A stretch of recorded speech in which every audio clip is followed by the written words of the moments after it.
ఏరా నీతి లేని కుక్క, మన కింద పనిచేసే వాళ్ళకి తిండి బట్ట ఇచ్చి అండగా నిలబడి ఆశ్రయం ఇవ్వడం యజమానిగా మన ధర్మం.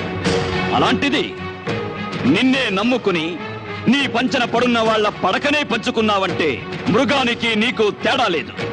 రాయ్ అయ్యా, గుళ్ళోకెళ్ళి అమ్మవారి పసుపు తాడు పట్ల. అట్టగనయ్యా. ఇదిగో అమ్మాయి, ఇలా రా. ఏ చేతులతో అయితే ఆ అమ్మాయి జీవితాన్ని నాశనం చేశావో అదే చేతులతో ఆ అమ్మాయి మెళ్ళో తాళి కట్టి కొత్త జీవితాన్ని ఇవ్వు. ఇదే ఈ పాపారాయుడు తీర్పు. పాపారాయుడు, నీ తీర్పు మార్చు. అయినా ఇలాంటి అలగాజనంతో ఆడుకోవటం మాలాంటి జమీందారులకు మామూలే. నేను నీ చెల్లెలు భర్తని, వీడు మాకు పుట్టిన బిడ్డ. కాస్త ముందు వెనక ఆలోచించి తీర్పు ఇవ్వడం నేర్చుకో.